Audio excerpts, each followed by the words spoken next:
We have discussed many things in the past which are false excitement, things which will take you away from yourself. Any thought that takes you away from yourself when you should be with yourself, watching yourself, being one with yourself, is a false excitement of one kind or another. We have discussed many of these.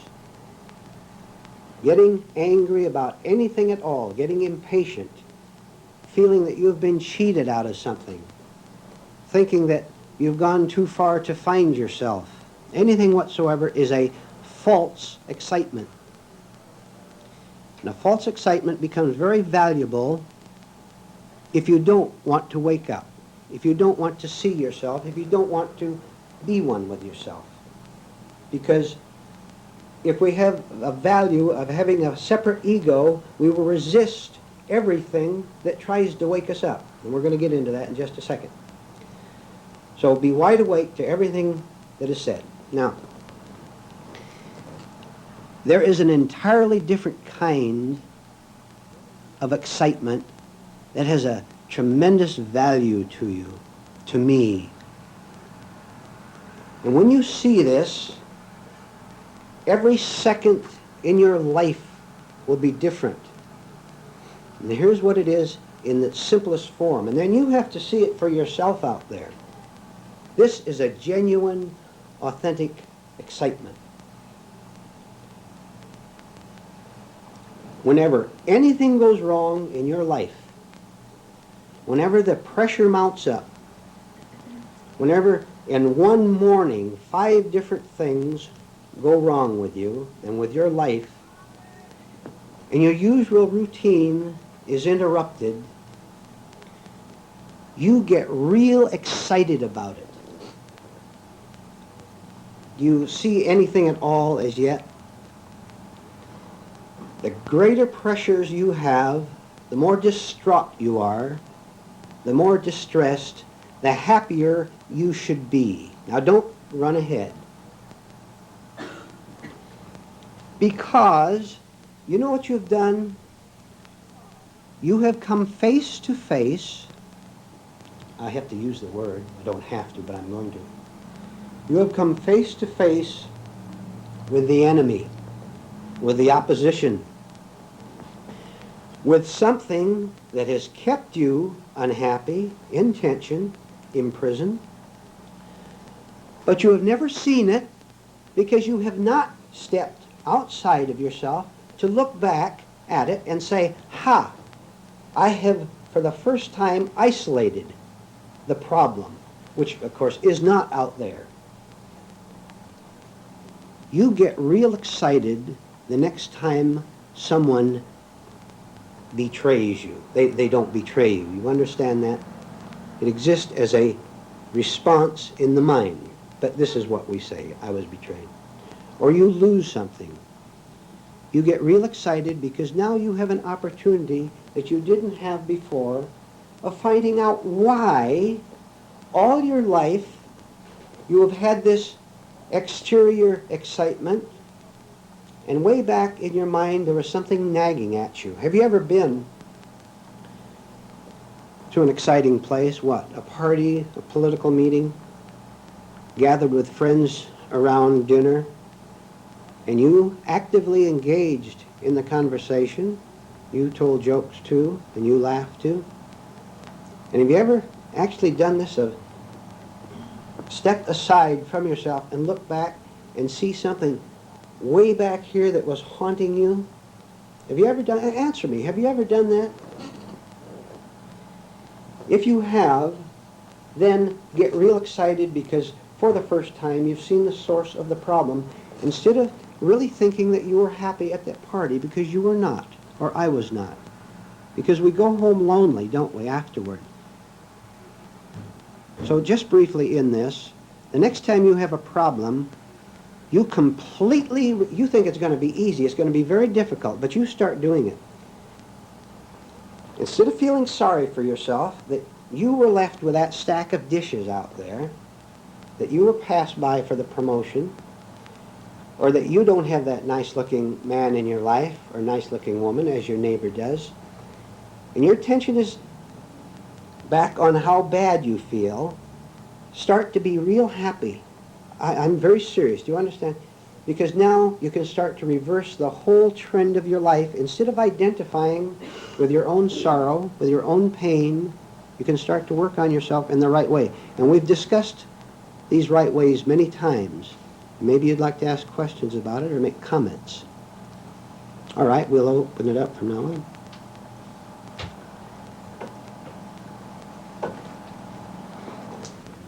Very tired. No. Very tired. Yeah. False excitement. Yeah. Yes, do you know why? Because you see the futility behind it. You know that after the ball is over, you're going home.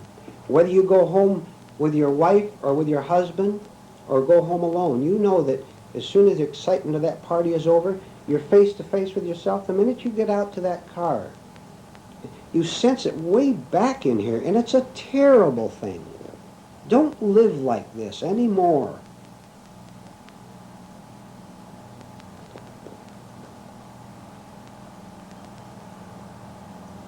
Something will crack after a while. When the trouble piles on you left and right, and you think you're going to go mad, or you want to take a drink or whatever you happen to do for escapes, and you use this new technique, to put it that way, of saying simply, I'm going to learn from this instead of go down underneath it. And you will be, we had the illustration last time of trying to stop a runaway truck with a toothpick. Your first attempt will be a toothpick. The next time it'll be a little bit larger. Next time a little bit more. May I ask first of all, did any of you actually do one of the projects that was given last time, namely the one about watching your thoughts as you were in bed? Did any of you do it at all? Would any of you like to comment on it?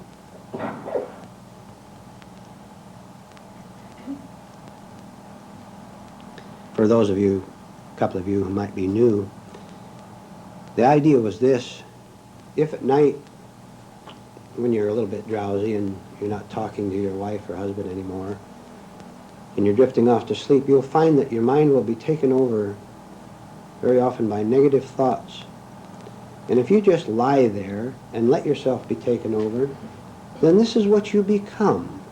You actually become a mental jungle. This is what you are at that moment. And a lot of people do prefer a mental jungle because it is an excitement, another false excitement.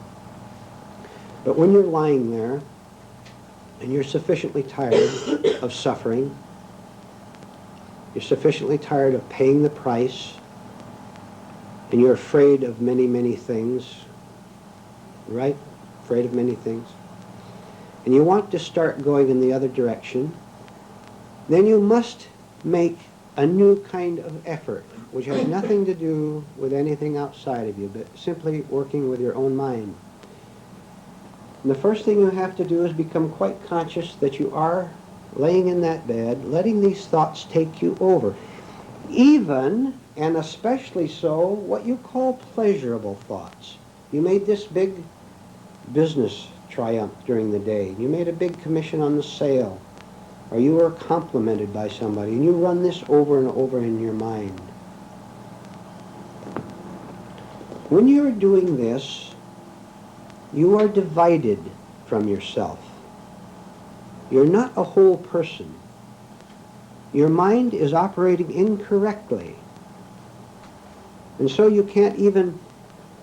some people can't even sleep at night because all these thoughts keep them awake, right?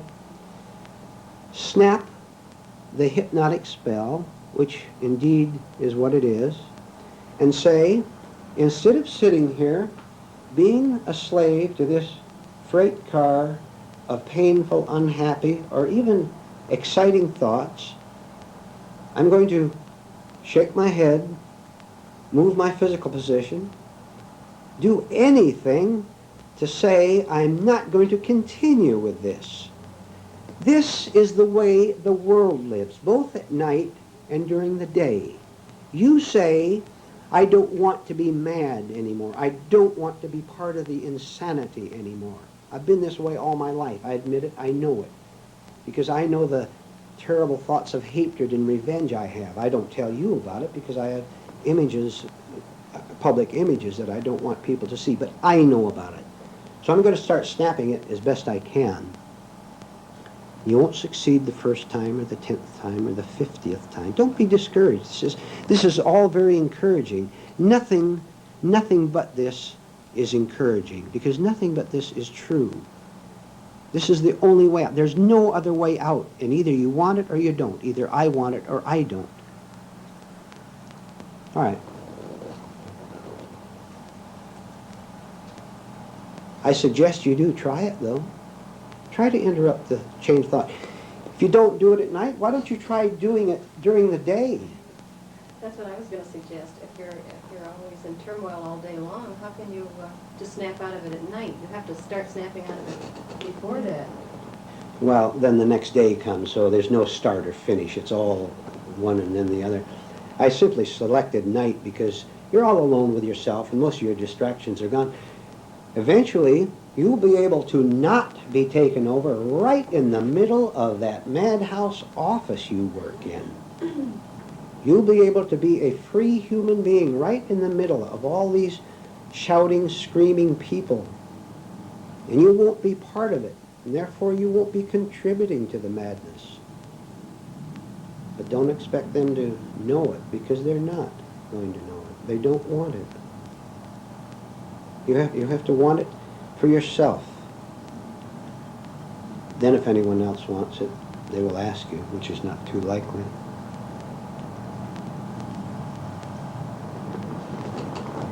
If we do this at night, will we eventually get up in a better state the next morning? Sure, do. Because you've weakened you it. have a good start to the day before you do get caught No, you've in all weakened the it. identifications. If you go to sleep, if you're lying down, half asleep, and all these burdensome thoughts that have been going through your mind all day long, everything, you stop and think for a minute what happened to you from the moment you got up this morning. The screaming traffic, the impatience of someone in the home, whatever it may be. All these, if you were asleep, took you over and made you negative without you even knowing it. All right. So the speed of the freight train picked up. And it's very powerful. A freight train is a powerful thing. You don't stop it just like that. And so it does carry over into the night. So if you do start in the night, obviously, you can start your day much better because you have at least slowed it down. I told you before, one of the most fascinating things you'll see as you go into this is see your thoughts slow down.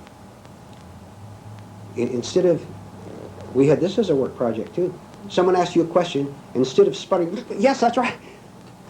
Because you've worked on yourself to stop mechanical talk, mechanical answering, you will see yourself go 1/10 slower. Oh, that's right. You'll still interrupt me, but it'd be just a little bit slower. Just because your thought is working slower. Pretty soon, you'll find yourself, among other things, having no interest at all in answering, and perhaps answering in the way you used to. Because, among other things, when thought slows down, you see your actual motives for talking the way you do. You'll be amazed beyond belief what you see. For example, self-defending answers or self-righteous answers. Someone says to you something about a political situation or something, or they condemn some group, and you say, that's right, that's right. Why? Because you got a thrill out of it, and also you know your friend wants you to agree with you, and so you mechanically agree with him or her. Hate yourself after. Pardon? And hate yourself after. Yes, you have a shame Yeah. afterward, You which feel again is a terrible, wrong yeah. reaction. Mhm. Among other things, and then I will stop for a minute, don't have any allies at all in the world, anywhere. No allies, you understand? Don't seek out people who think as you think, who agree with even the religious beliefs that you agree with. This is the seeking of comfort, which in turn means the seeking a protection of a false sense of self. So when you have no one to agree with you, when you no longer go down to the madhouse where other people are screaming for their cause or for their rights, if you don't go down there anymore, you have cut off one of the false supports of your I, your false self, which will shake you a little bit because you've been depending on these people, and you've been depending upon them, if you only knew it, to lead you astray, because having led themselves astray, they do the same thing to you. Cut off everybody. Then people who have reached a certain level of truth, you will know them and they will know you. You'll be able to help each other. Give yourself the shock of not having anyone who agrees with you.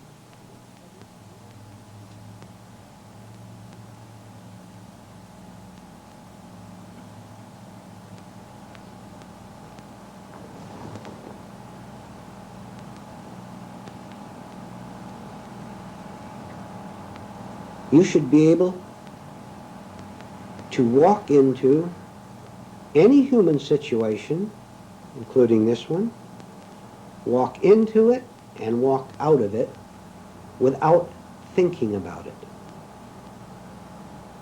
You should be able to meet a very attractive person of the opposite sex and walk into his or her life and walk out of it without thinking about it at all, without having any emotional reaction any way at all.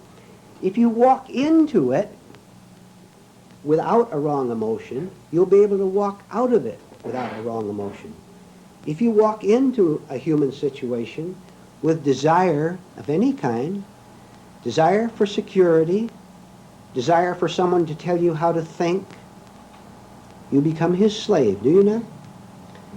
Then if this person knows that you are his slave, which he will or she will, they will put the pressure on you, and you will sense the pressure. But now you're trapped because you have said, this person is valuable to me. I must have him. A religious leader, a girlfriend, a boyfriend, any other human being. And now the familiar game begins to get played. And now you are afraid. And now you're jealous. And now you're very careful of that person.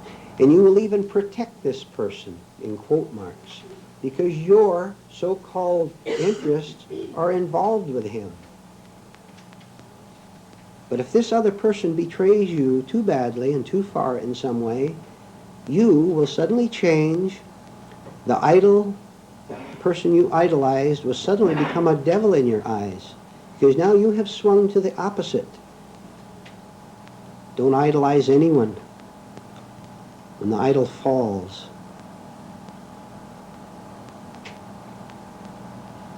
yes. Mr. Howard, recently, I think you've answered my question, but I'm not too sure. A lot of very interesting things have happened to me that I've seen. But I also noticed in the last 2 days that I've been almost longing to share them with somebody. Go ahead.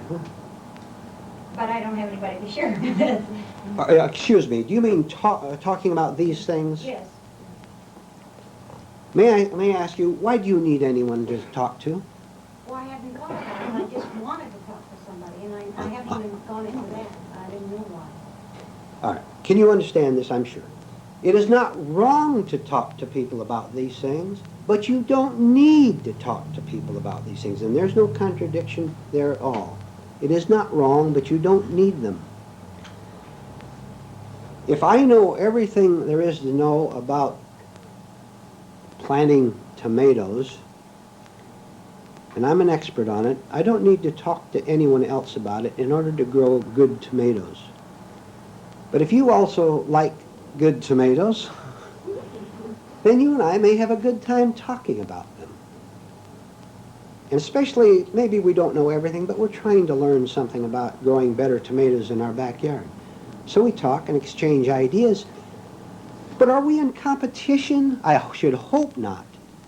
We simply want to grow good tomatoes for ourselves. For myself, you want to grow yours. But there's no ego competition involved. So talk to people who are really interested in these things. But don't be deceived into thinking that most people are, because they are not. And you will get, if you're not sure yet, if you don't really know, evil people will lead you astray. And I have seen many people who had possibilities of finding the way out get taken down that detour and never come back by evil people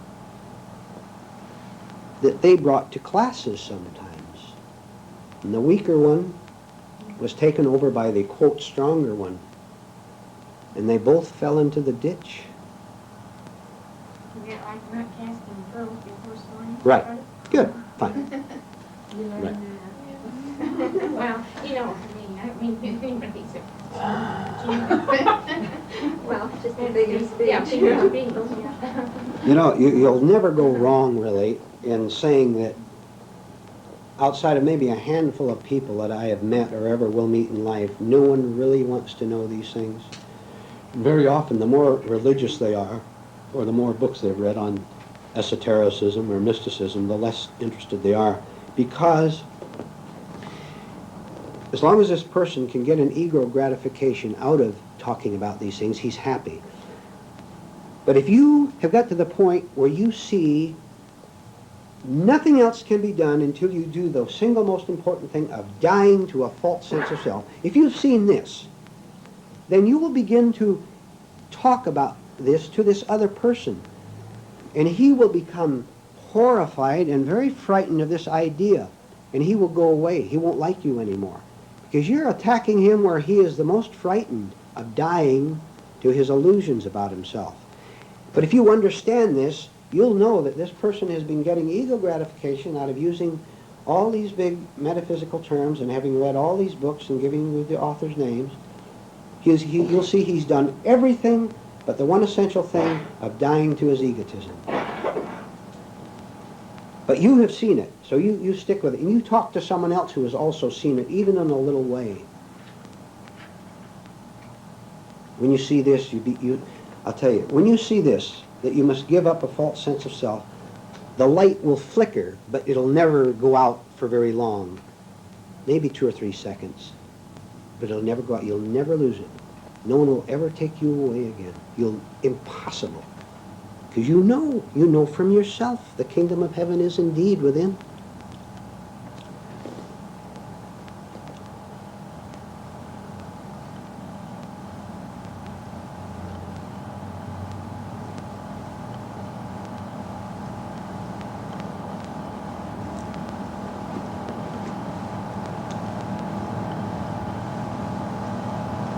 This also makes people stop using you when you begin to command your own integrity, right? Stop, pardon? Stops people from using you. Yes. Emotionally, in Yeah, other ways. yes, You maintain your own integrity. yes.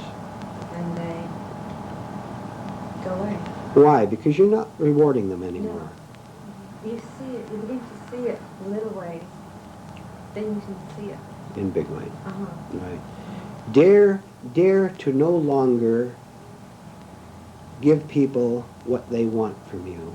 Dare to. I say dare because sooner or later you're going to lose them, you know. Even if you happen to live in the same home with them, you're going to lose what you call their close friendship or something like that. Because you're no longer giving them the ego gratification that they were getting from you.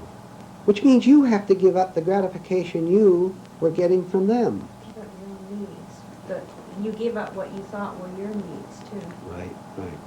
This will shake you. You know this. It does, yeah. All right, but you understand it will shake you when you start to say, I'm not going to do this anymore, because you've been living with it and feeding off of it for 30, 40 years. I'm going to do without it.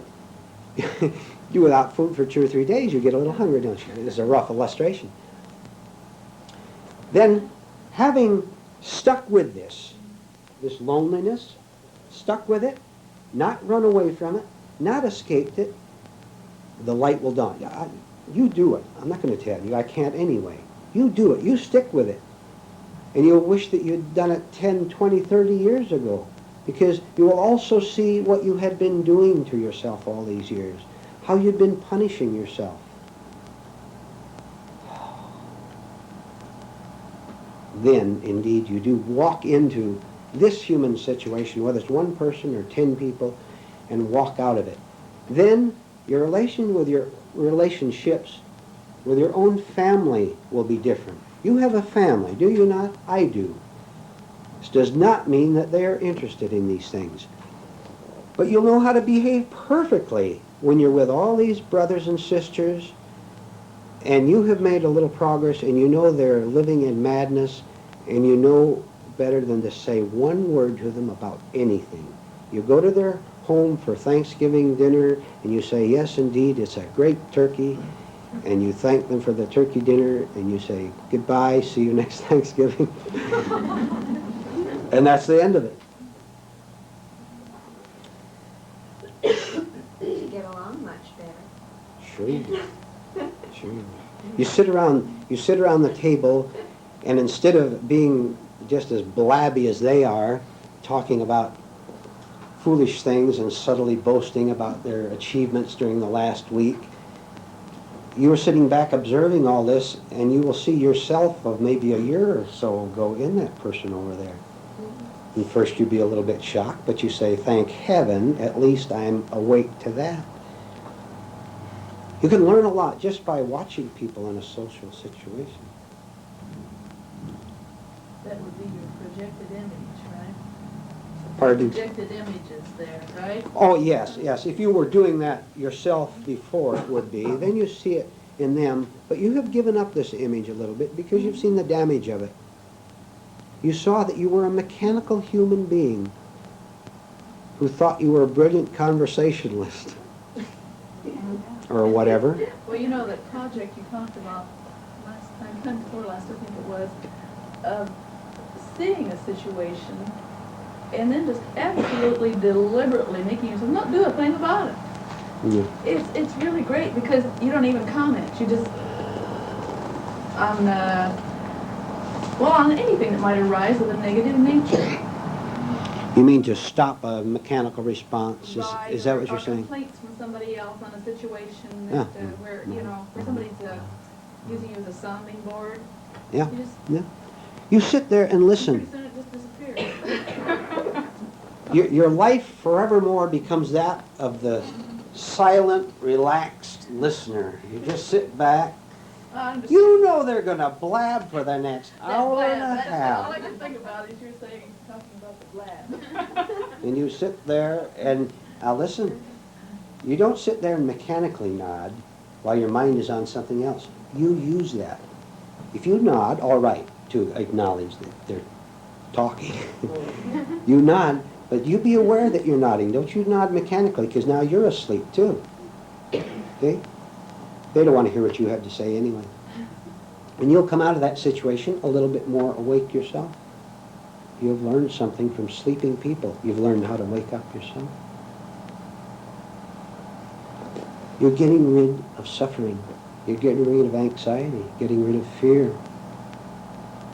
No longer wanting to be afraid. You have just deliberately stayed right in the center of your fear. You lost someone, you lost your income, you lost your reputation or whatever, and you stay right with it and don't lift one finger to replace this loss. The minute you replace a loss, you lost this handsome man, the minute you replace it with another handsome man, you're in just as much trouble as you were before. Stay with the fear of not having a handsome man in your life. Yes. What happens to this vacuum that you create by staying in a situation? What happens to it? Well, nature abhors a vacuum. Okay. All right. We'll use words to explain it. Where there is an emptiness, where there's no longer mechanicalness, there can only be one other thing, which is consciousness. Just simply, look, don't use the word consciousness if you don't want to. Use the word understanding. But there's no Tom Smith or Mary Jones who understands, because if there's a Mary Smith or whatever the names were, Tom Jones, then there's a Albert Green out there who is opposed to that understanding, having his own. So there's just understanding without you being in it, which is why awakened people all know the same thing. See? They understand the very same thing. We talked about the interval between thoughts. When your thoughts slow down even more to the point where you can have a silence right in them, then to answer your question, this silence is the alternative to mechanical thought. And what does this silence consist of? We'll see. You find out what it does not consist of. That's all. Just think of what it does not consist of you at all. It is not your understanding or your opinion. There's only one God. You see the connection? There's only one God, one truth, capital O-N-E. See? So there's no this lady and this lady, or this man and this man. There's just one thing, which is understanding. And there's no, you remember our points of last time, there's no time involved. If there's time involved, then there's you involved, because your you is made up of accumulated time of your experiences. What happened to you when you were 18, 25, or 30. So there's no time and there's no you. And there's also no such thing as troubles or anxiety or suffering. How can there be? We also found out that pain exists only on the level of thought, of thinking. Therefore, when thought is operating properly to show you how to drive home or cook your dinner, then that takes care of thought. All else should simply be an understanding. There's no pain in understanding. There's only pain in wrong thought, illusory thought. The thought, for example, that you exist separately. So the silence, think of what the silence is not, rather than what it is. Then you won't have to think about it anymore. It is not this mass of problems. And if that is an encouragement, see? The ego fights twice as hard, though. I noticed. Right. I watched myself actually having a temper fit, or almost crying for recognition. You know, when things got quiet. To be more specific, a week ago, I found I had a thought go through my mind. I had no desire, and I was wondering, well, gee whiz, you know, I don't want this, and I don't have anything. No one wanted, you know. And my ego immediately, I watched it and said, hey, come on, I got to conjure up something. This isn't you see. And I could actually see that, and it was really kind of funny in a way. I smiled. That's all. Yeah. Of course, between that week and a few days later, I picked up a few desires. It wasn't a permanent thing. So it must be a constant vigilance that we have to have. I don't know. Remember, we also said if you'll just sit still and do nothing and shake, sit in the chair and shake instead of running out to where you usually run to. Very difficult. It'd be very painful, but this is great. This is the toothpick you're putting out to stop that runaway truck. It'll smash it. And even if you do go out and make your usual escape, don't you fall into the trap now of saying, uh-oh, I didn't do what I was supposed to do, of staying home and suffering. I went out and relieved it in some way. That is a mistake. There is still a you there, which is trying to do something. And you cannot do a single thing. The New Testament says, can a man add 1 inch to his height by taking thought? When thought comes to an end, there is no you to do anything. A brand new person here would say, what do you mean, we just sit around? Your life goes on normally because the whole life is going on fully and all integrated. And there's no conflict. It makes no difference now, believe me, listen. It makes no difference what you do, which does not mean you do stupid things. It makes no difference if you're a nobody, for example, as opposed to a famous person, because what are you trying to do? There's nothing to prove anymore. What a relief. Do you see? What a relief. This is what I've been looking for all my life. I'm tired of trying to make an impression on you. In the first place, I know it's a lie. I'm not as nice as I try to appear to be.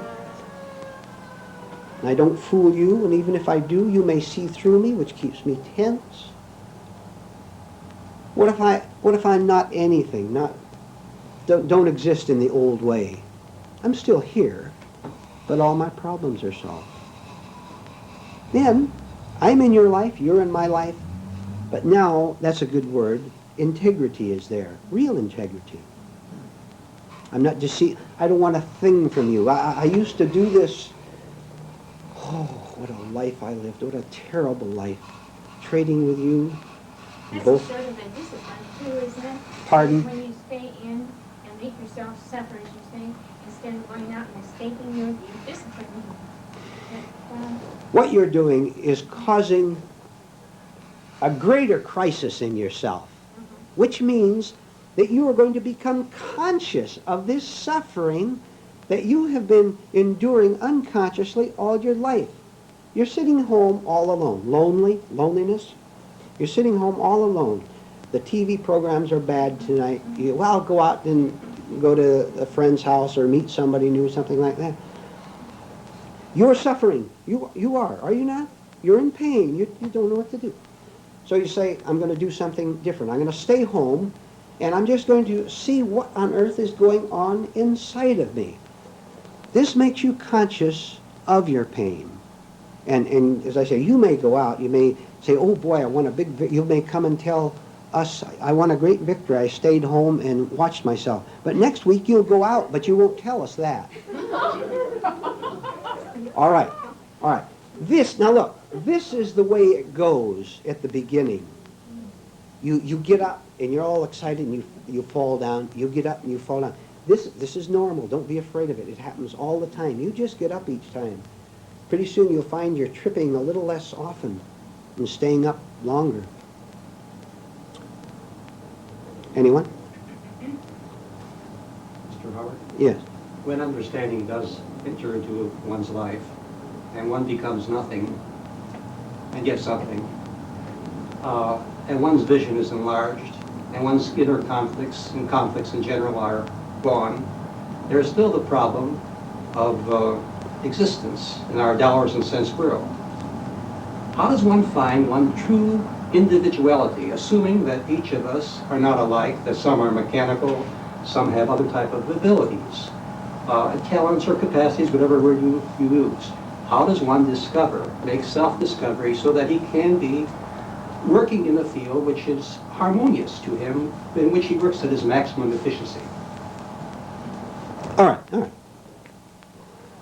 Say I work at a factory. I work at a factory where we make toys, all right, anything.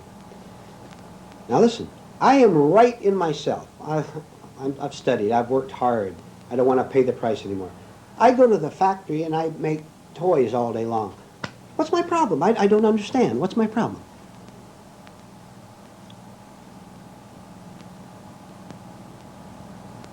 What's my problem? You tell me. Yes. I think he's referring to the fact that he doesn't know what to do. I can simplify, Mr. Howard, by saying that 99% of all the people in the world are working for the almighty dollar. They don't work because they love what they're doing and money comes second. It's money is first. I'm saying, where does the person find his true channel in which he can work because he likes that work? The true channel is the entire world. Don't you make a choice. Don't you choose. If you do, you are going to run into conflict because making a choice, you have made a demand. Don't you know that you don't control us? Let's see if you can take it. You don't control anything. You don't have to. All right, Sally's bursting. Go ahead. Isn't it, first of all, to find yourself, and then it doesn't matter really what you do. We'll go into this more on the second half because I think our time is up here. We'll carry it on. Should we take a 10-minute break, Rose? 6, 7-minute break? Anybody thirsty?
little bit, please. One of the most difficult truths to understand, but which you must start to understand, and which you are doing as you absorb these things, is the fact, this will come to your question in a minute, that there is just one thing, capital O, one thing. Now what do you want to call it? If you want to use a label, fine. Do you want to call it God? Do you want to call it united humanity? Do you want to call it cosmic power? Use any term you want. Now, there is only one thing. There are obviously expressions of this one thing, and there's a room full of expressions of this one thing. However, this room full of expressions of the capital W-H-O-L-E does not have a separate mind, does not have a separate ego, does not have a separate self. What is the cause of all troubles on earth? The belief that I have a separate ego as opposed to yours. And if we can put a label on it, by you being a German and I being a Frenchman, you being this religion, I being that religion, that seems to confirm our separatedness, which does not exist. However, if I believe that I have a separate ego, a separate self, not only will I suffer endlessly from it, but I will have ideas, false ideas, about power, about what I can accomplish in the outer world, in the daily working world. Now, if I'm living under the illusion that I am Mr. Smith, 30 years old, just out of college or school or whatever, and I have an education, and I have a little money, I'm going out and conquer the business world. I still think that I can do something. I cannot do a single thing because I don't exist as a separate self who can operate on another separate self. There is movement, there is action, but I am not the cause of that action. What happens? I'm 30 years old, say, and I've got this education, and I say, I'm going to conquer the business world. So I go out and I invest my money here, and I make a move over here, and I advertise over there. Let's say that in one example, I succeed overwhelmingly. I'm going to be twice as miserable as I was before, because now I have confirmed, in quote marks, my belief that I can achieve, that I can do. It happened by pure accident, by tens of thousands of accidental things coming together. But because I am an egotist and think I exist, I say I did it. I didn't do a single thing. But in my vanity and egotism, I think I did it. But now I'm worried, am I not? Now I'm going to start to lie and cheat and chisel in order to keep this illusion going and to get more money. And I'm going to have to live that way if I've started off this way, because I'm not going to give up this illusion that I can do something. On the other hand, let's say that I started off, and I started off one day later, let's say, and this time everything flopped. I lost my money, I lost my investment. My wife said, I told you so. And now I'm humiliated and ashamed. I'm in equal trouble, listen, I'm in equal trouble not because I failed in business, but because I still think that I did something, that I failed of myself. You don't even flop of yourself. What has been my problem in either case? The idea that I can do a thing. I know it's your next question or anybody's question. I will come to it. I can't do a thing. It all happens accidentally. So the question being, well then how do we behave in this world? with perfect intelligence and perfect inner harmony. Because now seeing, you've worked, you're tired of paying the price. You're tired of being successful but anxious, or a failure and anxious, whatever it might be. Having died to your false sense of self, this is very practical. Now, I'm still 30 years old and I have some money, and I go out and I need to earn a living, right? How do I earn bread unless I make a living? But I do not go out in egotism. I go out and I'm an honest businessman, but I'm free of results, of any kind of results.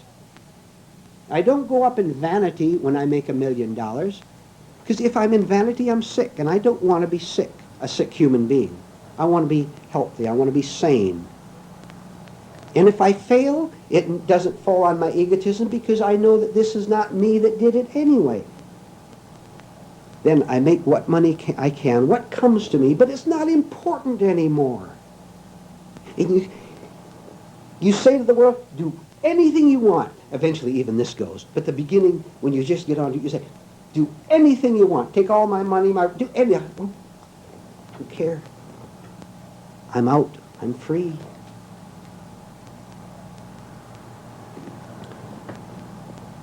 The question, your question, sir, vanishes completely. You won't ask it anymore. I'm afraid I still have the question. I don't think there's a question of semantics. I say that if a person doesn't have any motive for money reward, doesn't have any motive for success or failure reward, doesn't have any motive for power or prestige, but simply wants to unfold as an acorn develops into an oak. Each individual has different capacities or abilities. I'm merely suggesting to proceed in living, in earning a livelihood along an avenue that would be more harmonious, and in which one can work more efficiently. I'm expressing it clearly. This is all I was asking. Now, the world today, as you know, is a treacherous world as far as finding the right sort of medium to be connected with, and it's doubly difficult. May I say again, and you can ask again if you like in another way, maybe I'm not understanding you thoroughly. If I don't have a problem with myself, I never have any problem with the outer world. Because there never was a problem out It would be a there. matter of judgment, with an individual judgment as to whether that particular position or job would be a harmonious one or an inharmonious one. Of course it would. Of course it would. If you train for a I mean, certain... what to one might be a real great thing, might be a real terrible thing to another. So it's a matter of your Mr. Howard, own individual judgment. Yes, I wasn't referring to ego injury, not by any means at all. There can't be any injury. There's nothing to be alarmed there. I'm merely speaking of blending in correctly in the right nature of work. That's all. Is a coal miner, should a person work as a coal miner if he has other capacities? Everyone does have some capability. Yeah, look, we're not discounting normal, everyday intelligence. If I'm trained to be a carpenter, I'm not going out and look for work as a baker. I'm going to look for work where I'm trained in. But where's the problem? I don't see a problem. The problem is not knowing what avenue to pursue. I've been in limbo for 7 years, and I've had in limbo for 7 years. I've had a major breakthrough in consciousness that has changed my life totally. But I still don't know which direction to move in. I've been in the real estate sales field, and it isn't my cup of tea at this point. I don't particularly feel aggressive to motivate people one or the other, and therefore there is a situation that is not. Well, it isn't... Do you have personal problems? No, I don't. You have no personal problems? Well, nothing can bother me. It's not a question of being a problem. It's a matter of judgment, you mean, as to whether that is your cup, as to... It's a question of what to do in the society. Direction.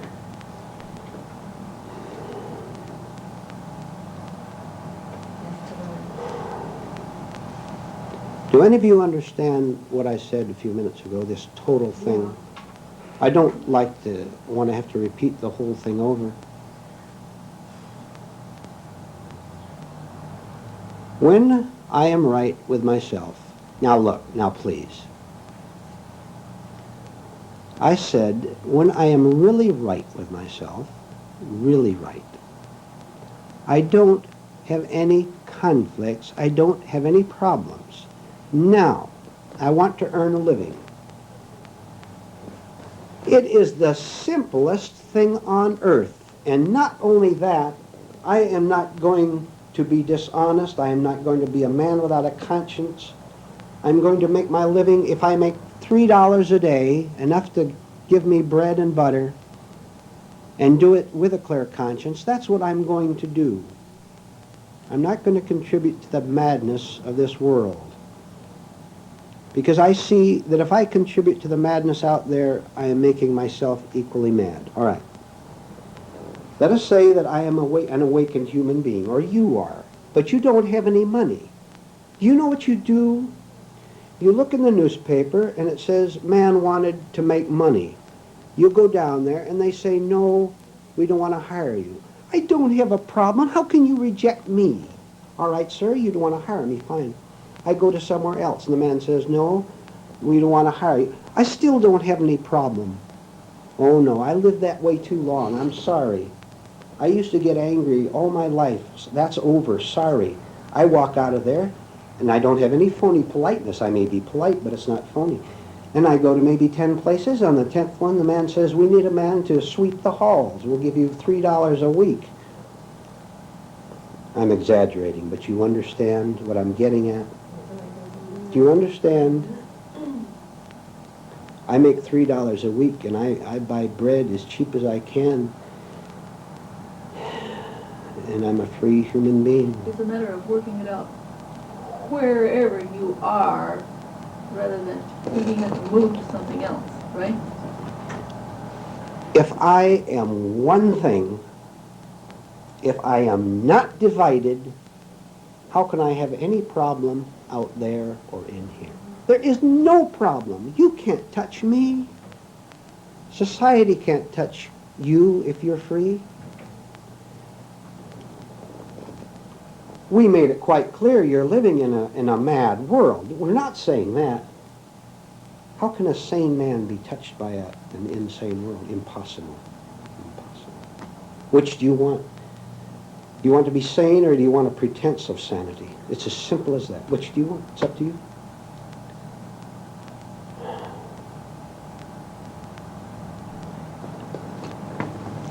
You have nothing to prove.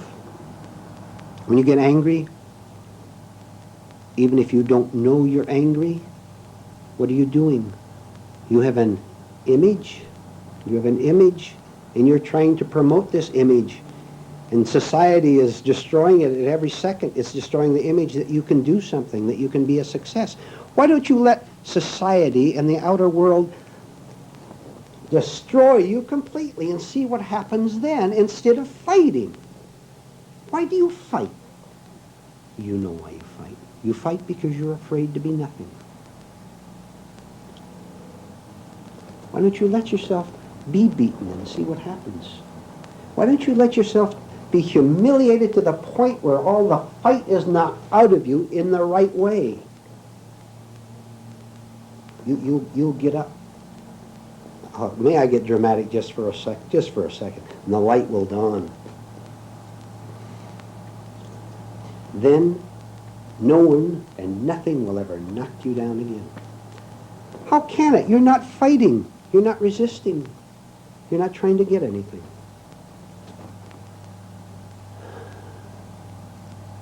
You're always in your right place, aren't you?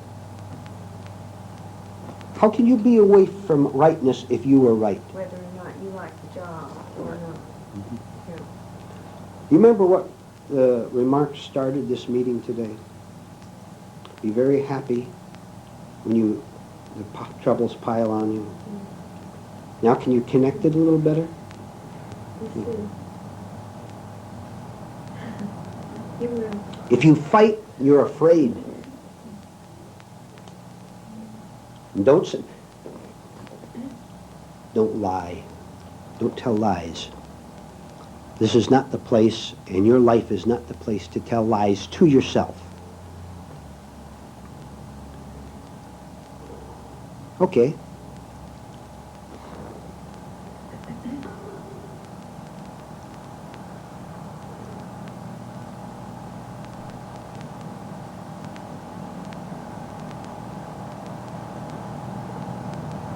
Someplace you said that we are not an accumulation of our thoughts or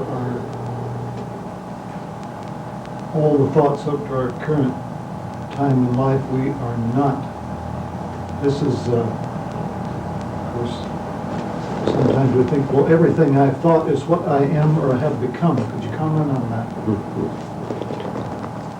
The self, the I, the who I am, is a collection of thoughts. These thoughts have been accumulated since the day I was born, since society started to work on me. My parents did. And then I started to work on myself because I thought society was right. I wanted to be a big success and all that. All these are a collection of thoughts, obviously. But few people ever see this. Therefore, you tell them this, it is absolutely meaningless, and they don't want anything to do with it. All right. We're here to see that this pseudo-self is a collection of ideas about me. But ideas about me are not me at all. For one thing, just for one thing, thoughts are simply one part of your whole psychic system. We found out many times that thoughts have their place. But it is on the level of thought that we go wrong. We go wrong because we identify with this cluster of thoughts and say, this is me. Don't you dare touch. Now we're in trouble. Now we fight. Now we argue because we're afraid, because we don't know the whole thing. I use a different word instead of illusion. The whole thing is a hoax. See through the hoax. You're free of it. Most people are walking around suffering from a hoax that they don't know is a hoax.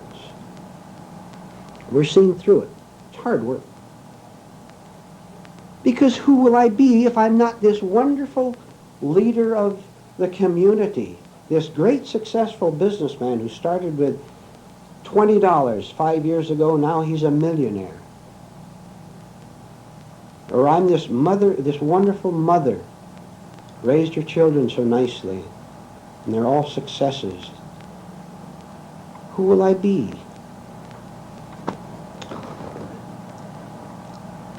You have to give every second of your life to this. Every second.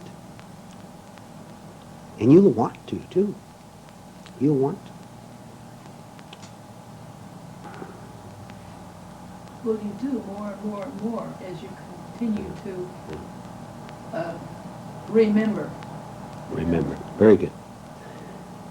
You remember, More and more yeah. and more. You're remembering something that you had inside of you all these years. It really was there, but it was covered over, was it not? With all this accumulation. But you're beginning to see it again. This is why literature often speaks of coming home to yourself. The prodigal son, the boy who was kidnapped by gypsies and he found his way back home. This is what it's referring to. I can remember that. I've always had that clarity of thought. When I was a child particularly, you have this beautiful clarity, and pretty soon it's all covered over and clouded by the time you're 20, you know. But it was always there. Right, right. That's what we're listening for. To the voice. There is nothing here that you have been hearing that each one of you does not already have inside of you at this very minute. Very minute, you have it. I have it. It's covered up. We fight taking off these overcoats.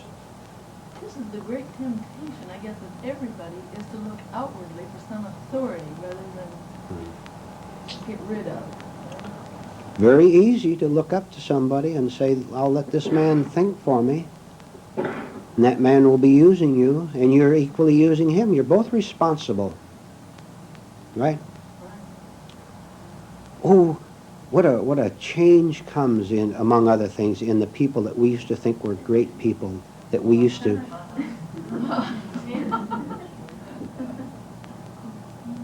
idolize and praise and protect against slander from other evil people. Now we see through them. And we all have our particular kind of false authorities. Some of you may have had false religious authorities.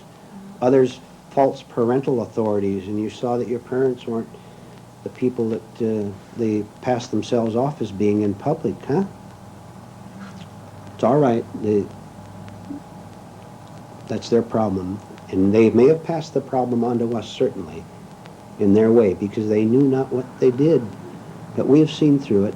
We're not going to pass it on anymore. We probably did enough of it ourselves already. But this is where we get off. Well, any kind of a religion or organization is getting you nowhere. Get nowhere, Any did you? kind of an organization or a religion, a group, an organized group is getting you nowhere. Exactly. Anything like that. Sitting around deceiving each other is what it amounts to. Telling lies to each other. You have to walk away. Oh, the things you have to walk away from.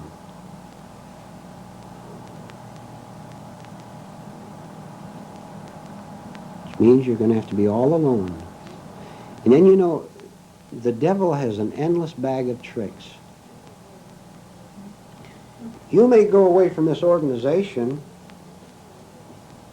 and then maybe you don't go to another one like a lot of people do. You may not go to another one, but now you'll fall into the trap of something up here that is all wrong. And again, this could be a number of things. Even bitterness against the organization you left is a trap, because bitterness is very pleasant. You meet someone who maybe fell away from a religion that he idolized, and his fall will be equal to his idolization, and he gets great pleasure out of criticizing the head of this religion or this false philosophy. He's just as much in a trap as he was before. Because there is great me having seen through this hypocrite. He's still a hypocrite himself because he thinks he exists. There's division. There's division. If there's me and there's you, there's division, and there's falseness, and we're both asleep. But we'll call it God or something like that. When I am willing to give up, and we do it little by little, this little false part of the cluster, one that falls off. Then another one over here, another one over here. But while you're taking off one here, another one collects over there. So you have to be careful.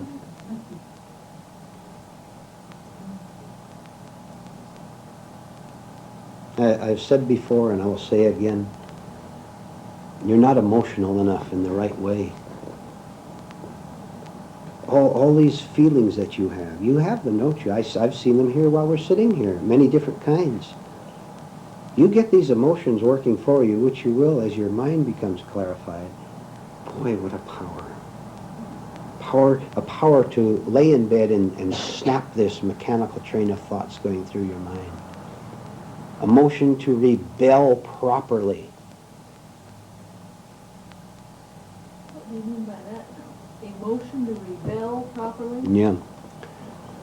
Which is simply saying that having caught a glimpse of this kingdom of heaven within you, say, I'm going all out in that direction, instead of the direction of getting angry at the former minister of the church, which is a false feeling of life. Have I explained that term to you, false feeling of life?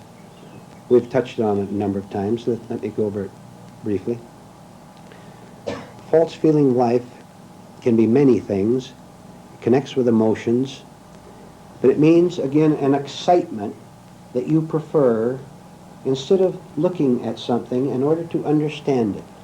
Getting angry is a false feeling of life. It's a substitute for understanding.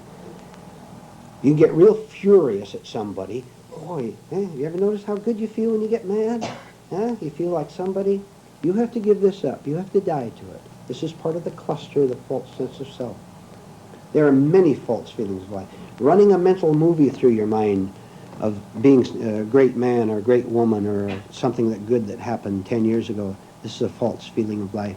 You have to die completely to this. then your emotions will start to be channeled in the right way towards self-awakening. Boy, you go real fast then. You wait and see. You'll go real fast. And self-deception falls away faster. Emotions are an ally of self-deception. If I catch I'm saying something to somebody in conversation and I tell a lie, and because I've lied all my life, I lie and don't even know I lie. I'm so hardened in it. But if I catch myself in a lie, quickly, I don't want to see it, and it becomes frightening to see that I am a liar because I'm imaged of being honest. An emotion of some kind, could be any kind, will flare up and cut off my perception of the fact that I lied. Catch the thought and the emotion will stop too. The emotions are part of this charging runaway truck. Don't look. You have to judge this for yourself. Don't go out of here critical. Not that I care. This is your life. But you may care. Don't go out of here critical. And it's very bad to go out of here critical, not knowing that you're critical. That's even worse. All right. Anyone?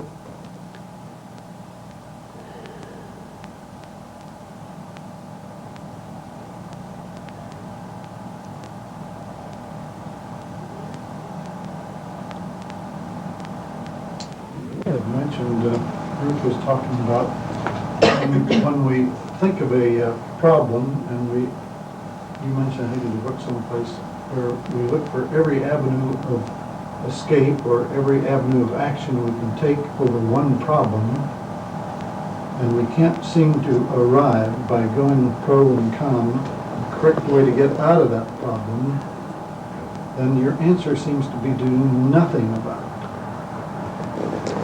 Thought cannot rise above itself. You can never on earth think your way out of a psychological problem. You can think your way out of whether you've overbaked the bread. All you do is shut off the oven and then it may not overbreak. That's thinking your way out on the practical level of thinking. However, you cannot think your way out of a psychological problem, such as jealousy or loneliness, because you're using the same tool to make the change, and it doesn't work. They're on the same level. Satan cannot cast out Satan. See? That's a quote, right? So there has to be something totally different from thought to make correction. And this is what we've been talking about all the time. Something that is different from acquired, conditioned, self-centered thought. Let me ask you, have you been trying futilely and frantically most of your life to solve your problems? Now you tell me whether you've achieved it or not. You haven't, have you? None of us have. See, honesty, don't lie. Don't tell lies. But this, see, look how frightening it is. All my life I've tried to solve my problems by using thought. Anger is one. Trying to be successful. Having ambitions. Chasing this or that. Chasing sex. And no matter what I do, nothing changes in here. Do you see the terror you have to go through to get on the other side of it? You and I, we're in the terror. Let's face that first. We're in it. What's there to talk about? We're right in the center of it. If I come to the end of thought, who am I? It's horrible, which is why we have as few people here today as we do. Just one room full instead of an auditorium full. This is hard stuff, but we're going to do it. And I'll descend to a level, we're going to succeed too.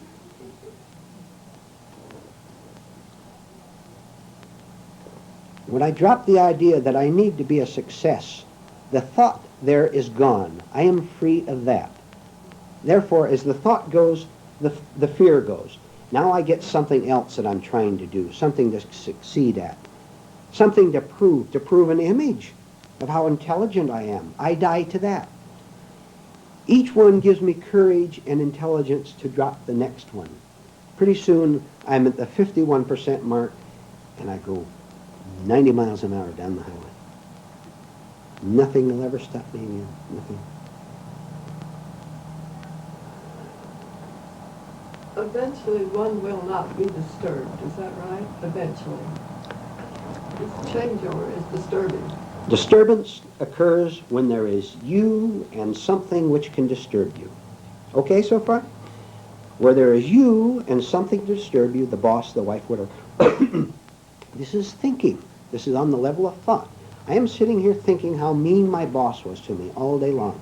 And maybe he is cruel. We're not saying that. He may be a tyrant, actually. But I am thinking about it. I am disturbed. Okay so far? I love this disturbance because without it, without the shaking, I won't know who I am. At least I am a hater.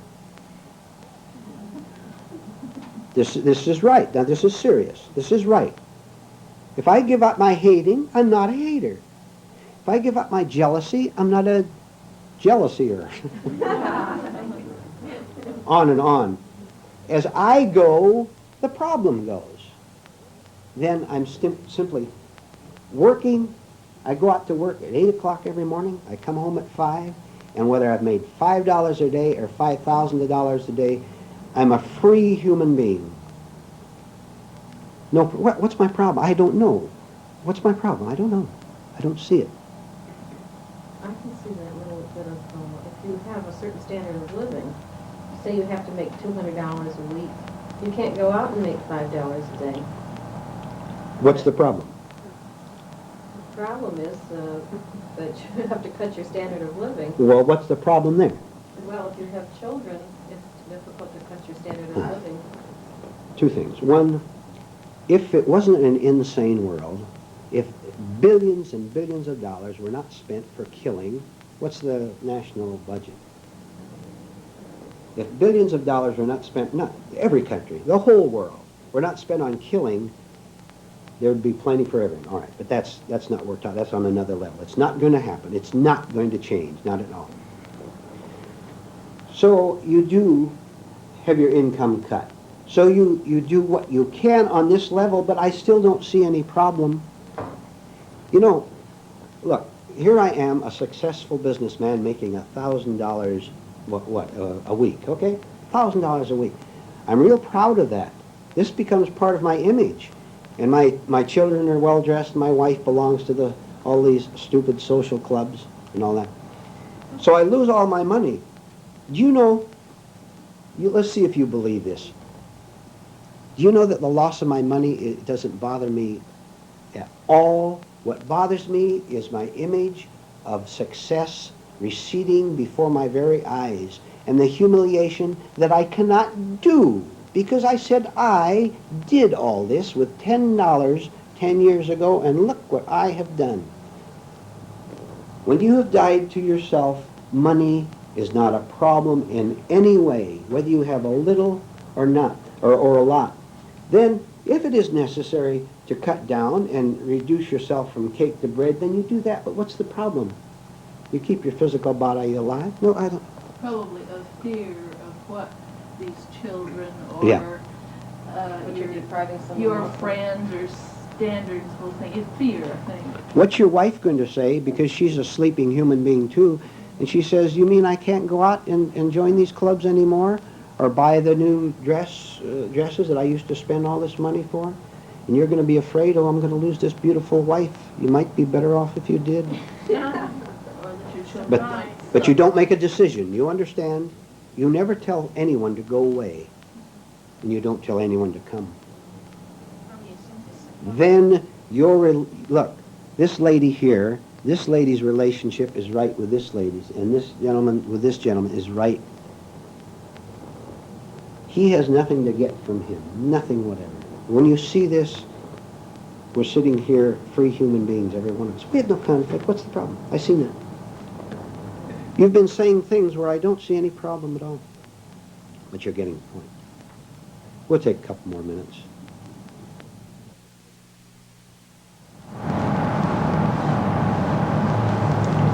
All right, we'll end it with that then.